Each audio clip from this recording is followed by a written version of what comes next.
Вы мне сами только сказали, куда пойти. Что всех задержат. Я сюда подошел. Я иду навстречу человеку. Куда? Какому человеку?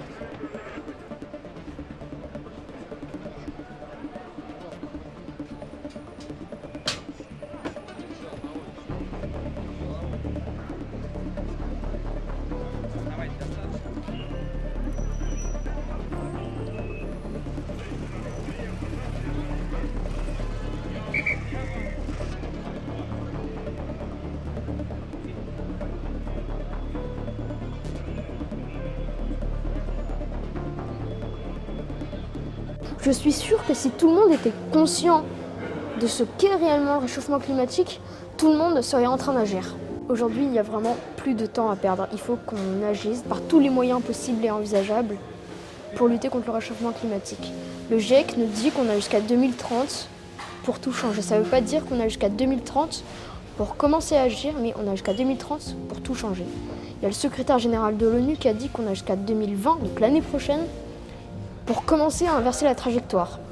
Et pourtant, aujourd'hui, on est toujours en train de continuer à émettre toujours plus de gaz à effet de serre. Moi, je m'appelle Vipoulen, j'ai 15 ans, je suis en seconde dans la région parisienne, au lycée Hoche à Versailles. Je suis ambassadeur de Little Citizens for Climate et membre de Youth for Climate.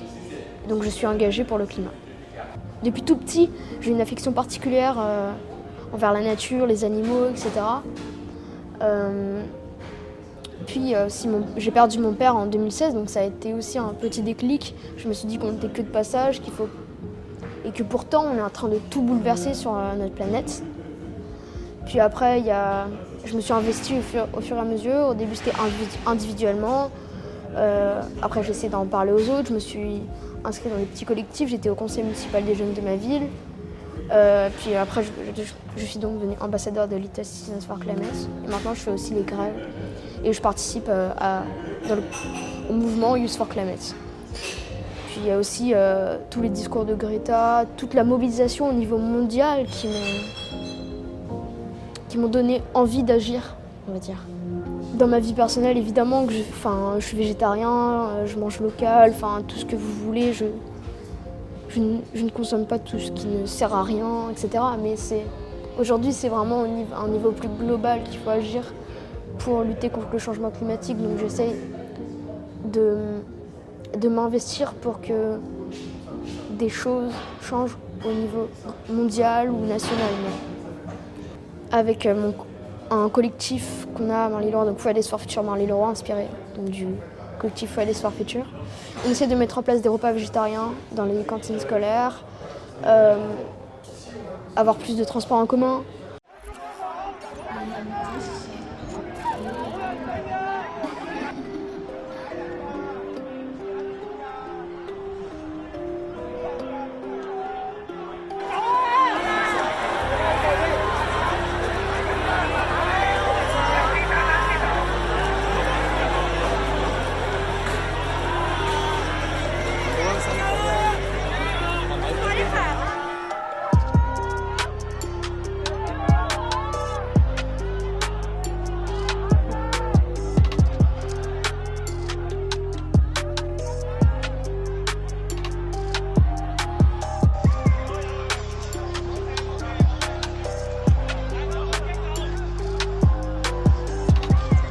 Police has again used pepper sprays to prevent protesters from pushing forward.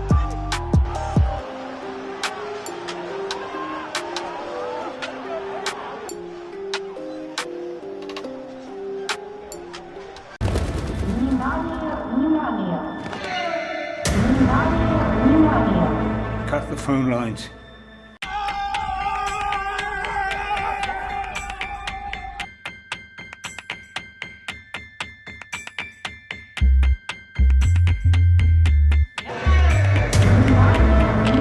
What would happen to our boys? The pain is unimaginable. 3 days to 3 weeks.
longtemps que j'y pensais. Et je pense que c'est le bon moment.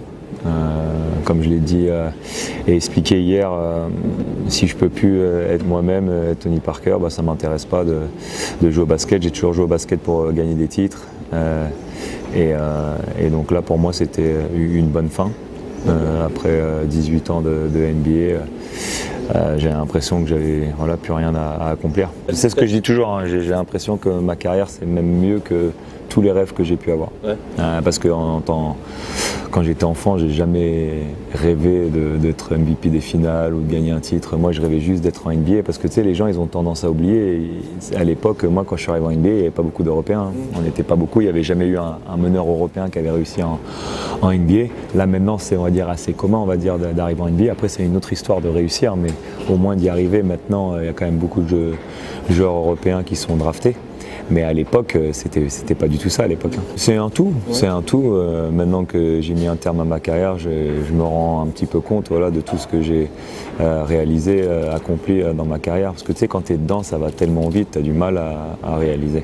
Et c'est vrai que quand maintenant je prends le temps de bien regarder, je me dis que c'est pas mal. Ton plus beau souvenir, si tu en as un qui te revient en tête? Moi, un plus beau souvenir, c'est les 4 titres. Les 4 titres NBA et le titre de champion d'Europe, qui sera toujours très spécial dans mon cœur parce que c'est le titre qu'on a gagné pour mon pays. Ton meilleur partenaire ou celui où tu es, j'imagine qu'il y en a beaucoup, des mecs qui ont marqué ta carrière. Ça peut être je vais séparer déjà les Spurs et l'équipe de France, parce que pour moi j'ai 2 familles. J'ai ma famille l'année avec les Spurs et l'été c'était avec l'équipe de France. Et donc si je dois en choisir quelques-uns, Tim Duncan et Manu Ginobili bien évidemment, parce que c'est le Big Three et je pense qu'on aura marqué à jamais l'histoire de la NBA en étant le meilleur trio de l'histoire. Et après, en équipe de France, Boris Dio, Ronny Turiaf, Nicolas Batum, on va dire ceux avec qui on a réussi à marquer l'histoire du basket français. Le plus fort adversaire? Kobe Bryant. Ouais, pourquoi? C'est un tueur. La plus belle émotion, parce qu'il y en a, ça serait, d'ailleurs on parlait des plus beaux titres, mais là la plus belle émotion c'est la victoire contre l'Espagne en demi-finale 2013. Ah, c'est la plus belle émotion ça? Jamais eu autant d'émotions sur un match, gagner un match, ouais. Parce que le scénario? Parce que le scénario, parce que l'histoire, parce que ça a mis tellement de temps pour gagner avec l'équipe de France, les hauts, les bas. Mais je ne changerai rien. Je ne changerai rien à notre parcours en équipe de France.